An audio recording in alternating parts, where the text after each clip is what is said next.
அன்பான மாணவர்களே வணக்கம்.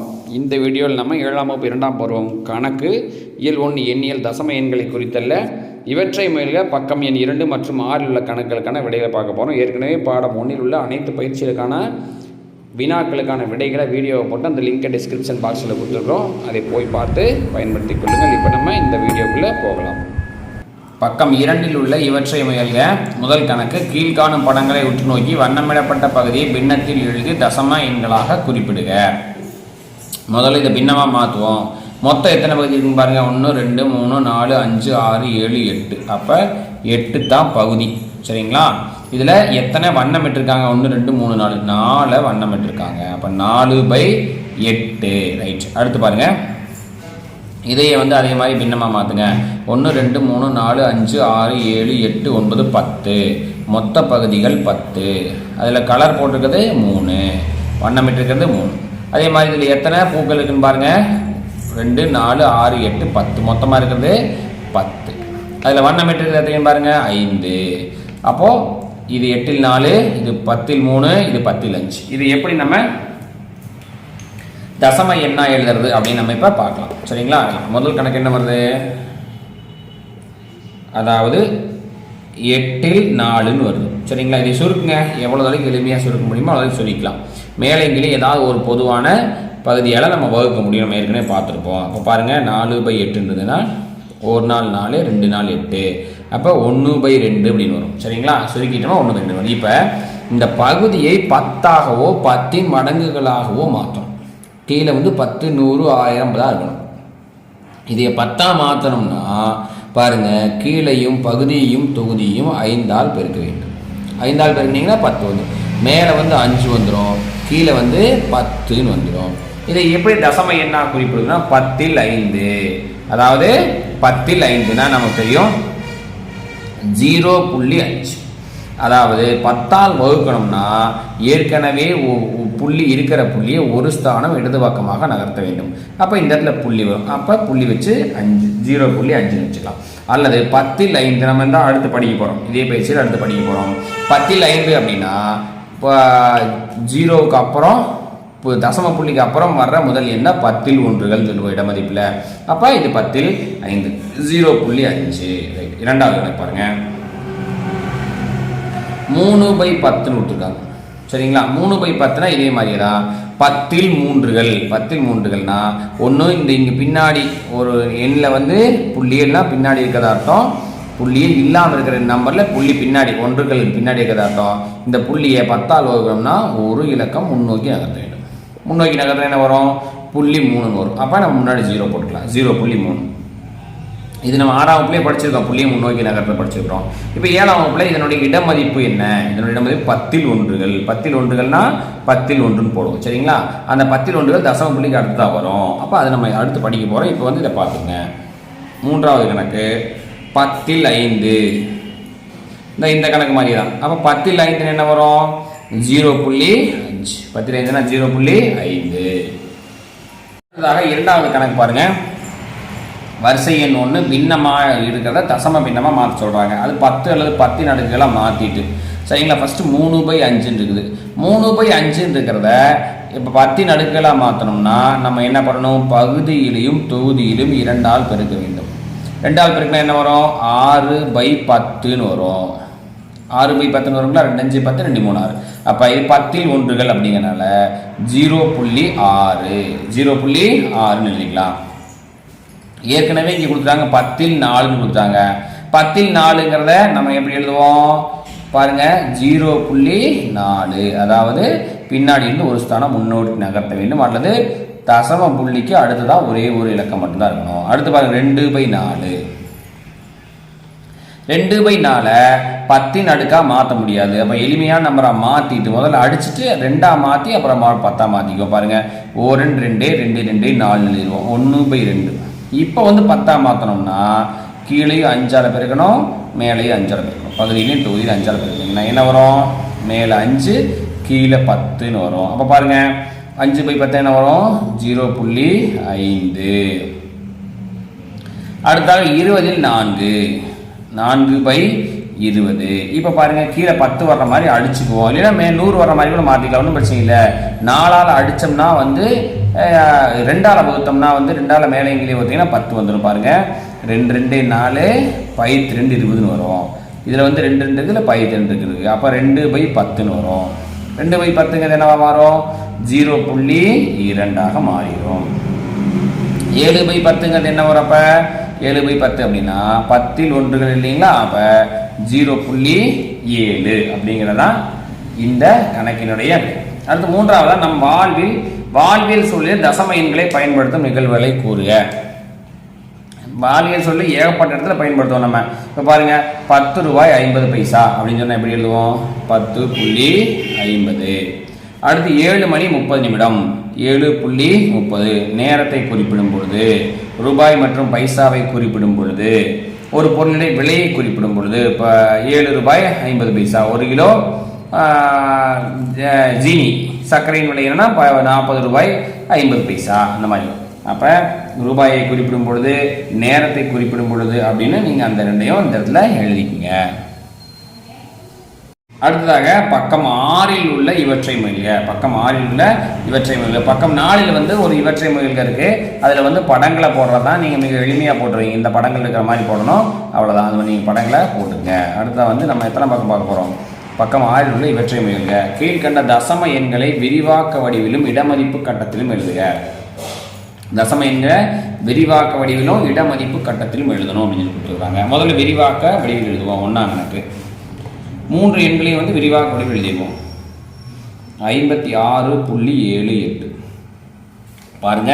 இது வந்து 50, இது வந்து 6 சரிங்களா. இது வந்து 50, இது வந்து 6. 50 + 6 ப்ளஸ் போட்டோங்களா. இது வந்து 10ல் ஒன்றுகள். இதனுடைய இடமதிப்பு எத்தனை? 10ல் ஒன்றுகள் அப்படிங்கிறனால நம்ம என்ன பண்ணுவோம்? 10ல் ஒன்றுகள் எத்தனை தடவை இருக்குது? 7 தடவை இருக்குது. ப்ளஸ் இது என்னன்னு பாருங்க, இது ஒன்றுகள், இது 10கள். இது 10ல் ஒன்று, இது 100ல் ஒன்று. அப்போ 100ல் 8 சரிங்களா. பாருங்க இது 50, இது 6, இது 10ல் ஒன்று, அப்போ 10ல் 7. இது வந்து 100ல் ஒன்றுங்கிறனால 100ல் 8ன்னு எழுதியிருக்கிறோம். ரெண்டாவது எனக்கு பாருங்க 123.32. இப்போ பாருங்க 100, 20, 3. இது வந்து என்ன? 10ல் ஒன்றுகள். 10ல் ஒன்றுகள். அப்போ 3/10. இது பாருங்க 100ல் ஒன்றுகள். அப்போ 2/100 அப்படின்னு வரும். அதுதான் இதில் மூன்றாவது கணக்கு பாருங்க 354.56. 354.56. 300 + 50 + 6. இந்த 5க்கு வரும் என்ன வரும்? தசம புள்ளிக்கு அப்புறம் வர்ற 5 வந்து 10ல் ஒன்றுகள். அடுத்ததா இந்த 6 இங்கே 4 போட்டிருக்கோமா? ரைட், 4 தான் 6 போட்டு. ரைட், ஒன்றும் பிரச்சனை இல்லை. இந்த 6 என்ன வரும்? 100ல் ஒன்றுகள். இப்போ 354. 10ல் ஒன்றுகள். இது வந்து 100ல் ஒன்று. இதுதான் வந்து விரிவாக்க குறியீட்டு. இதை வந்து இடமதிப்பு கட்டத்தில் எழுதுறதுனா எப்படி? இடமதிப்பு கட்டத்தில் எழுதலாமா? ஒரு கட்டம் போட்டுருவோம். இப்போ இதான் இடமதிப்பு அட்டவணைன்னு சொல்லுவோம். அதாவது தசம புள்ளிக்கு முன்னாடி 1, 10, 100ன்னு போயிட்டே இருக்கும். 1000ன்னு பின்னாடி 10ல் ஒன்றுகள், 100ல் ஒன்றுகள், 1000ல் ஒன்றுகள் போயிட்டே இருக்கும் சரிங்களா. இப்போ இந்த 56.78 எப்படி வரும்? தசம புள்ளி இங்கே இருக்கு. தசம புள்ளிக்கு முன்னாடி ஒன்றுகளில் 6 வரும், 10களில் 5 வரும். 1களில் 6, 10களில் 5. அடுத்து பாருங்க இது 10ல் ஒன்று. 10ல் ஒன்று என்ன வரும்? 7 வரும். அடுத்த 100ல் ஒன்றுகளில் 8 வரும் சரிங்களா. இப்போ முதல் கணக்கு. இரண்டாவது கணக்கு பாருங்க 123.32. இங்கே தசம புள்ளி இங்கே இருக்கு. 3, 2, 1. இங்கே 3 வரும், இங்கே 2 வரும், இங்கே 1 வரும். 10ல் ஒன்று, 100ல் ஒன்று. இது வந்து 10ல் ஒன்று, இது வந்து 100ல் ஒன்று. இங்கே பாருங்க 354.56 தசம புள்ளி வச்சாச்சு. இங்கே 4, இங்கே 5, இங்கே 3. இங்கே பாருங்க 10ல் ஒன்று, 100ல் ஒன்று. இது 10ல் ஒன்று, இது 100ல் ஒன்று. அப்போ இதுதான் இடமதிப்பு அட்டவணை எழுதுறது. இது வந்து விரிவாக்க குறியீட்டில் எழுதுறது. இரண்டாவது கணக்கு பாருங்க 7 மீட்டர் 36 சென்டிமீட்டர் மீட்டரில் போடணும்னா 7 மீட்டர். இது வந்து மீட்டரில் மாத்திரம்னா 100ல் 1 100ல் 1 மீட்டர் அப்படின்னு சொல்லி பார்த்துருக்கோம். சரிங்களா? சென்டிமீட்டரை மீட்டராக மாற்றோம்னா இங்கே இருக்குது பாருங்கள், சென்டிமீட்டரை மீட்டராக மாற்றோம்னா 100ல் 1 மீட்டர் அப்படின்னு எடுக்கணும். அப்போ பாருங்கள், சென்டிமீட்டரை மீட்டராக மாற்றோம்னா 100ல் 36. அப்போ 7க்கு 7 100ல் 36னா 0.36. 100ல் 36னா 2 ஸ்தானம் புள்ளி வைக்கணும் இல்லைங்களா? 100ல் 36னா 0.36. இப்போ பாருங்கள், 26 மீட்டர் 50 சென்டிமீட்டர்னா 26 மற்றும் 100ல் 50 100ல் 50 எழுதிங்க. 100ல் 50 எழுதிங்க. அப்போ என்ன வரும்? 26.50 மீட்டர். இது பாருங்க, 93 சென்டிமீட்டர்னா எப்போ என்ன வர? மீட்டரே முதலே கொடுக்கல, அதனால என்ன பண்ண போறோம்? 100ல் 93 100ல் 93 மீட்டர். அப்ப 100ல் 93 எவ்வளவு பாருங்க?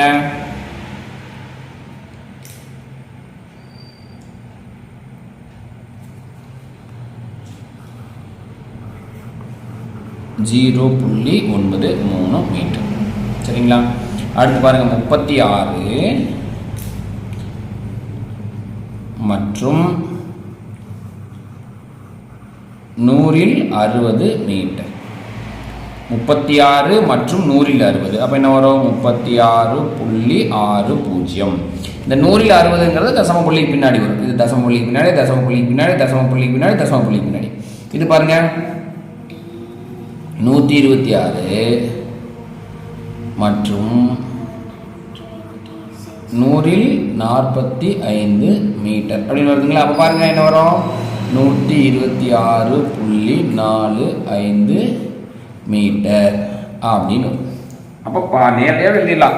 126.45, 36.60, 0.93, 26.50, 7.36 மீட்டர். மூன்றாவது கணக்கு, கீழ்காணும் எண்கள் இடமதிப்பு கட்டத்தில் குறித்து அடிக்கோடிடப்பட்ட எண்ணின் இடமதிப்பை காண்க. முதல் கணக்கு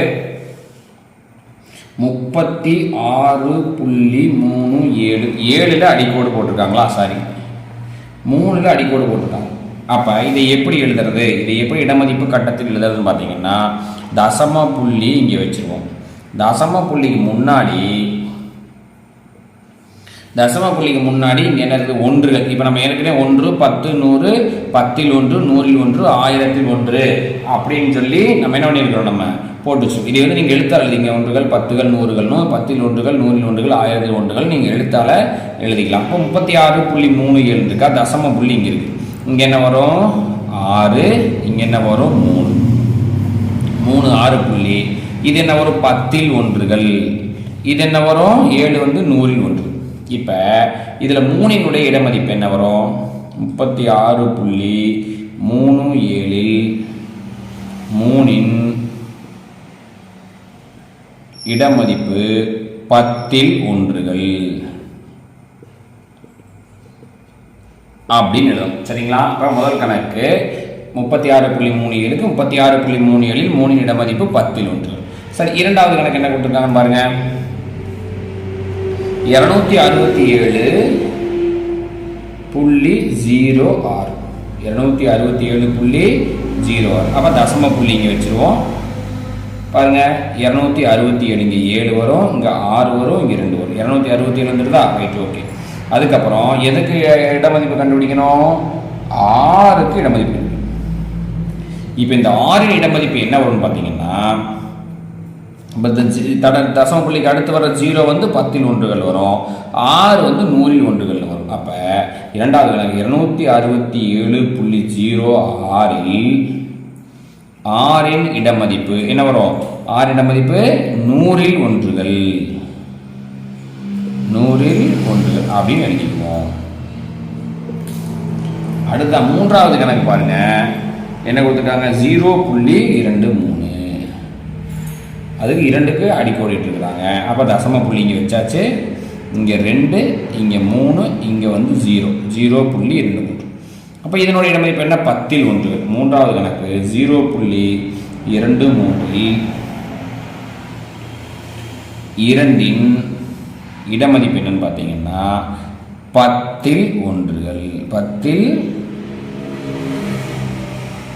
ஒன்றுகள். சரிங்களா? அடுத்தாக நான்காவது கணக்கு என்னன்னு பார்த்தீங்கன்னா 27.69. 27.69 எதுக்கு அடிக்க விட்டுருக்காங்க? 9. நீங்கள் பார்த்தோன்னே சொல்லிடலாம், இடமதிப்பு கட்டத்தில் எழுதாமே சொல்லிடலாம். இதனோட இடமதிப்பு 10ல் 1 100ல் ஒன்றுகள் வரும். பாருங்க, இப்போ இங்கே தசம புள்ளி வச்சாச்சு. தசம புள்ளிக்கு முன்னாடி 7, இங்கே 2, 27 புள்ளி பாருங்க 6 9. 9 இடமதிப்பு என்ன வரும்? 100ல் ஒன்றுகள். நீங்கள் இப்போ இங்கே என்ன எழுதணும்? நான்காவது கணக்குன்னு போட்டு 27.69. 27.69ல் 9ன் இடமதிப்பு 100ல் ஒன்றுகள். நீங்கள் எழுத்தால் எழுதிங்க 100ல் ஒன்றுகள் அப்படின்னு எழுத்தால எழுதிருங்க. அடுத்த ஐந்தாவது கணக்கு, கடைசி கணக்கு என்ன வருது? 53.27. 53.27. இதில் எதன் இடமதிப்பு வேணும்? 2ன் இடமதிப்பு. இதனோட இடமதிப்பு என்ன வரும்? 10ல் ஒன்றுகள். ஐந்தாவது கணக்கு 53.27ல் 2ன் இடமதிப்பு 10ல் ஒன்றுகள். இதே நீங்கள் என்ன பண்ணீங்க? எழுத்தால எழுதிங்க. இப்போ இந்த வீடியோவை இதோட முடிச்சிருவோம். இந்த வீடியோவில் அனைத்து கணக்கும் உங்களுக்கு பிடிச்சிருக்கும், புரிஞ்சிருக்கும்னு நினைக்கிறேன். அப்படி புரிஞ்சுதுன்னா இந்த வீடியோவில் லைக் பண்ணுங்கள், இந்த சேனலை சப்ஸ்கிரைப் பண்ணுங்கள், உங்கள் நண்பர்களுக்கு ஷேர் பண்ணுங்கள், அவங்களையும் சப்ஸ்கிரைப் பண்ண சொல்லுங்கள். மீதி உள்ள கணக்குகளை அடுத்த வீடியோவில் பார்க்கலாம். நன்றி.